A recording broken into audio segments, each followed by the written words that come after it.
Have you ever stopped to think why some people can sit down for 30 minutes and walk away knowing the material for life, while others can study for hours, pour their energy into pages and notes, and still forget everything the very next day?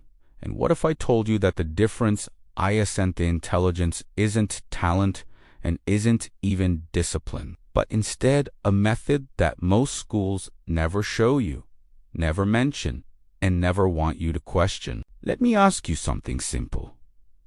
When was the last time you studied, felt confident, walked into a test, and then suddenly felt your mind go blank, even though you knew you saw the information, you knew you read the pages, and yet somehow the knowledge just vanished, leaving you wondering why that keeps happening? Here's the uncomfortable truth. Most of us were trained to study in a way that feels productive, that feels like progress, but actually builds almost nothing in the brain, because highlighting, rereading, copying notes, and nodding along in class may all create the illusion of learning, while feeling like your learning is not the same as actually learning. Think about this for a moment. If reading alone made you fluent in a language, everyone who scrolled through subtitles would be bilingual. And if highlighting really worked, your brain would be a permanent marker. But it's not, because your brain doesn't learn by being exposed to information. It learns by being forced to pull information out. And this is where everything changes, because there is a study method so powerful, so simple, and so uncomfortable that most people avoid it without even realizing they're avoiding it. And schools, for the most part, don't build their systems around it, not because it doesn't work, but because it doesn't feel good in the moment. Let me tell you a quick story about a medical student who walks into an exam room after studying less than her classmates, without pulling all-nighters or memorizing endless pages the night before. And yet she consistently scores at the top, leading people to think she's a genius, when in reality she's not. She just uses a different approach. While everyone else is reading and rereading, she's doing something that feels harder, slower, and more frustrating, because she's testing herself constantly before she feels ready, before she feels confident, and especially when she feels uncertain. And that discomfort, that mental strain, that moment where your brain says, "I don't know this," is the exact moment when learning actually happens. This method is called active recall, but don't let the name fool you, because it's not just a technique, it's a complete shift in how you see learning itself. Instead of asking, "Can I recognize this information?" you start asking, "Can I produce it from nothing?" Because in real life, in tests, in conversations, in careers, and in opportunities, no one hands you a highlighted page. They ask you to perform, they ask you to remember, and they ask you to think. So here's the core idea. Every time you force your brain to retrieve an answer, you strengthen the neural pathway connected to that information. And it's like lifting a weight for your memory, because the harder it feels, the more it grows. Now compare that to rereading, because when you reread, your brain is passive, and it's like watching someone else lift weights and expecting your muscles to grow, which simply doesn't work. Let me show you how this looks in real life. You finish a chapter, most people go back to the start and read it again. But you don't. You close the book, you take a blank page, and you write down everything you can remember, including key ideas, definitions, and examples, even if it's messy, and even if it's wrong. Then, and only then, you check. You see what you missed, you see what you misunderstood, and your brain pays attention in a completely different way, because now it knows what it doesn't know. That gap, that error, that mistake is where memory forms. And here's the part most people don't realize. Struggling to remember is not a sign you're failing. It's a sign you're training. Think about a gym, because if a weight feels light, it's not changing your body. And if a question feels easy, it's not changing your brain. The most powerful learning happens right at the edge of your ability, not in comfort, not in repetition, but in challenge. So why don't schools teach this?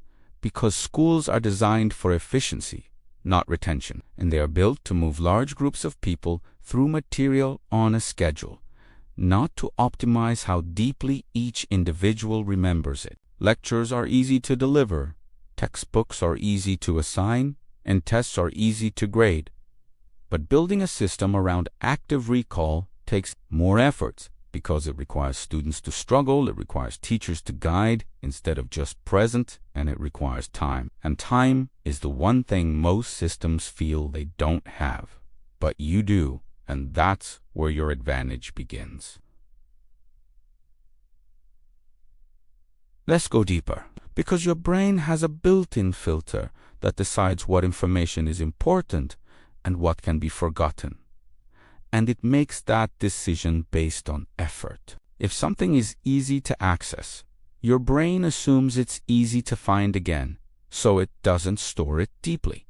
But if something is hard to retrieve, your brain marks it as valuable and says, "This took work. I should keep this." That's why cramming feels effective, but fades fast, because you flood your brain with information. It sits in short-term memory. You pass the test, and then it disappears. Active recall pushes information into long-term storage because you're telling your brain over and over, "This matters, and I'm willing to work for it." Now let me show you how to turn this into a daily system. Because first, you don't start with a book, you start with a question. And before you study a topic, you ask yourself, "What do I already know about this?" And you write it down, even if it's wrong. This primes your brain and creates hooks for new information to attach to. Then you study, but not for hours. Instead, you use short, focused sessions of 20 to 30 minutes with total attention, no phone, and no distractions. After that, you close everything and you test yourself out loud, on paper, or in your head.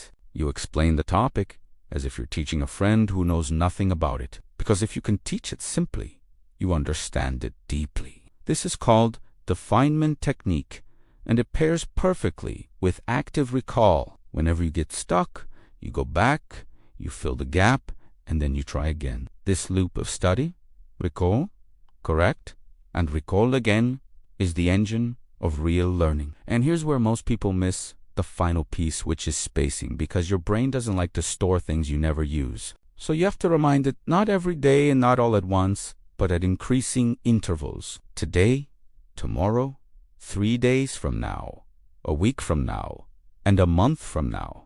And every time you recall the information after a delay, you tell your brain this still matters, and the memory gets stronger, deeper, and more stable. This is why flashcards, when used correctly, are so powerful. Not because of the cards themselves, but because of the timing. Now, imagine what happens when you combine all of this. Because you stop passively consuming, you start actively producing. You stop studying, and you start training your mind. And the effects go beyond school because you become faster at learning new skills, more confident in conversations, better at remembering names, ideas, and concepts, and you begin to stand out. People start to see you as smart, but what they're really seeing is someone who knows how to make knowledge stick. Let me tell you another story about a young professional who walks into a meeting while everyone else is checking notes, scrolling through documents, and trying to remember what they read the night before. He speaks without hesitation, connects ideas, explains concepts clearly, and answers questions on the spot. He didn't memorize more. He recalled more. And that's the difference. So here's your challenge. For the next 7 days, don't reread anything, not once. And every time you study, close the material and test yourself.